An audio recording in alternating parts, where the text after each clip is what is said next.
when I ask you about the specific challenges that you face in your business, for example, at what point did your business start becoming successful? What was the turning point? And what contributed to you overcoming the initial barriers when you started this? So my business really turned around in January 2010. I launched Learning on Steroids, which is a membership program. And the combination of a different business model and a different type of product with the same value statement, that was very successful. It wasn't like immediate, but compared to the results I'd been getting, which have been very sporadic and very variable, that was the first consistent success I had. And then over 2010 as a year, I really built it up and built on those successes. It started really building up until 2011 was a much easier year financially. Like, I was not worried about income in any month, but which had been a recent trend after running a business for 6 years. And so I could give you the specific, like, well, I learned this and this, but that's not really what's important. The big thing for me, which was a tipping point, is that you have to leverage other people who know things you don't. And I think that a mistake that entrepreneurs, who are like kind of lone wolf entrepreneurs like me, get into is that you feel, I'll figure this out on my own. I'll use trial and error and I'll figure this out on my own. And the truth is, it's just, that's so inefficient. You learn so slowly. Find someone who knows who's doing the same thing you're doing, and just ask them some questions, because they will be able to say, yeah, do this, don't do this, and it can save you months. I had some key conversations with people before I launched it, people who had been running really, really successful businesses, like, their personal incomes in the high sixes or low seven figures. And I asked them, like, this is what I'm thinking, what do you think? And they would say, they would just ask me some questions, and just seeing what they were doing and also hearing their just ideas, using them as a sounding board, they were able to kind of guide me in just such a direction to avoid a lot of the problems. And I think that that's huge. And a big mistake is that you want to be your own boss, you want to be independent, so you feel you don't really need other people, especially when you're doing a lifestyle business like I'm doing. If you're doing a startup, you kind of realize you need people from the get-go. But if you're startup, I don't need people, I'll be able to do this on my own. But in fact, you need people more, because success and how to do it is not written down anywhere. Even if it's written by the same people you're asking questions for, it's not written down anywhere. You actually have to talk to them, give them your idea, they will give you feedback. So that's also the same thing with this MIT challenge I'm doing, is learning, is that it's independent learning, but it can't be isolated learning. You have to be interacting in the world.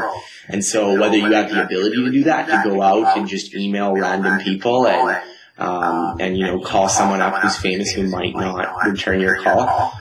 You need that ability, but I think that's a key ability to have in life, to be successful.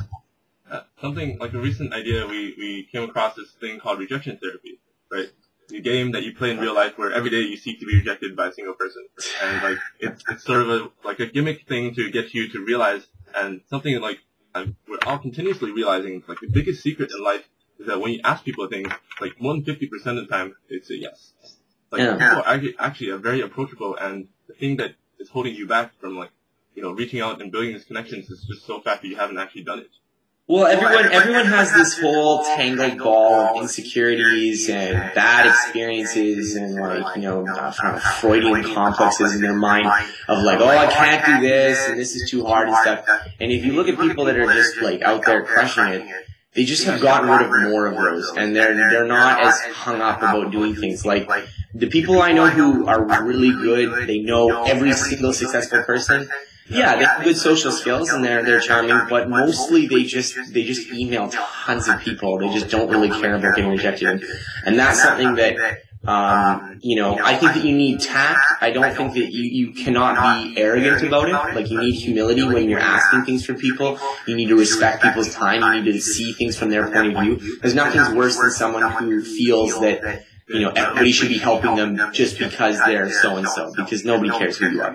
But at the same time, lots of people are out there, they're happy to help you. It's not like the world is a generally hostile place. I was having a conversation, I was planning on thinking about writing a book after doing this MIT challenge. I'm not sure whether I am, but it's an idea. and another author who wrote a best-selling book, which is very similar to the kind of book that I'm thinking about writing, is Joshua Foer. He wrote Moonwalking with Einstein. And so I was thinking, I'd like to get in contact with him, but I don't know anybody who knows him. I can get an introduction, that always really helps, but I don't know anyone who knows him, so I was like, shoot, I'll just send him an email, why not? So I sent him an email, and I didn't hear back from him, and I was like, well, he's busy, and he's getting tons of emails, and I get tons of emails too, I know how it is, and so I just didn't think about it. 3 months later, he writes me back an email saying, yeah, I got your email, and I was thinking about it for a while, I didn't know how to respond.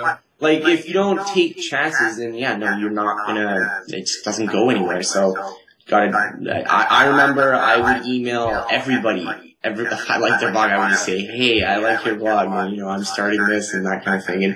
And be, be likable, be, nice, you don't need to brag about everything you're doing and say, I'm doing this, but I really like what you're doing and, I want to talk to you and, I think that's, there's obviously people who are very sophisticated at that. I have a friend, who's way better at this than me, and one of the things that he does is he will make a YouTube video that has a private link, and he will say, hey, I have a question to ask you, 1 minute, I made this YouTube video, and who's not going to click on the YouTube video to see what this guy's written, And he gets really good response rates from that. So, there's always some nuance to it, and you can be better with strategy, but at the same time, actually just going out and doing it is a big part.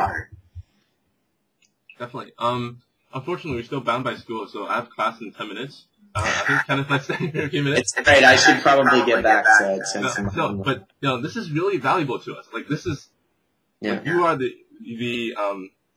you embody a lot of values that we've been taking abstract terms that are physically you're living them.